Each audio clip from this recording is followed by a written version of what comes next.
Welcome to Sports Leadership Topic 2A Part 1, where we talk about the big leadership questions. Firstly, a few leadership quotes. This is from Lao Tzu's Tao Te Ching. They who wish to lead the people must walk as if behind them. So in other words, if you're going to lead, you should lead from within. The task of the leader is to get their people from where they are to where they have not been, which is a kind of cool thing to say. That's Henry Kissinger, who was a US statesman, a real statesman.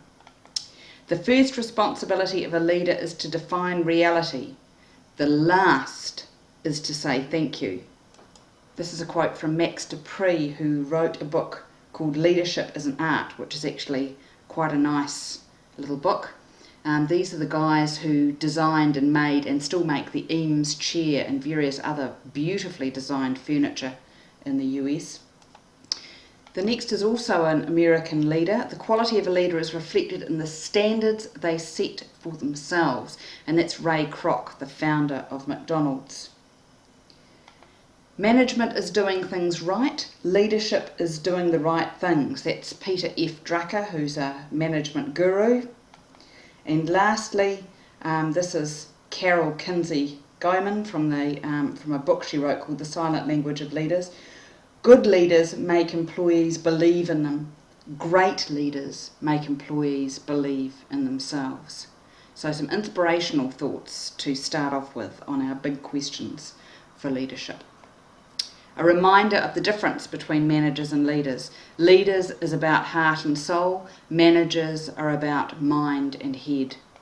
So if we define leadership, daft with that definition that we've started looking at, leadership being an influence relationship amongst leaders and followers who intend real changes and outcomes that reflect their shared purposes, is a great definition, but there isn't a universally agreed definition. If you have a look online, you will find hundreds and hundreds of different definitions of what leadership is.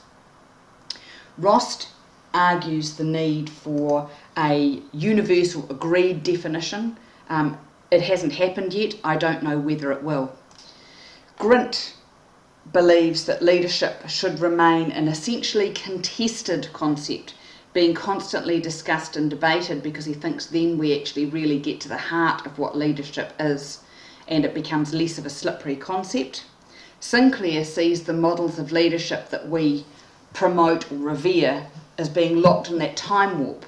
Remember, the archetypes of heroic warriors and wise distant fathers. In other words, we make people hero leaders by creating definitions, which is an interesting way of looking at it. So the 7 important questions that we're going to be looking at around leadership throughout the course are: firstly, are leaders born or made? What makes an effective leader? How do we evaluate effectiveness? As we know, leadership is a huge growth industry and there are lots of fads, just the same as there are in management. So understanding how we can evaluate effectiveness is really important. Understanding the difference between leadership and management, which we've started to tease out already. Understanding if there are differences between male and female leaders. We're going to have a look at that in topic 3A, diversity. Are leaders about orchestrating change? So we're going to look at that in our change topic. And when we look at the future, Sinclair suggests that we ignore longer term and deeper questions about leadership, that we're very superficial instead of getting into the subject, and we're going to find out whether we think that's true or not when we get to the last topic of the paper. So we'll be repeating these themes throughout the course.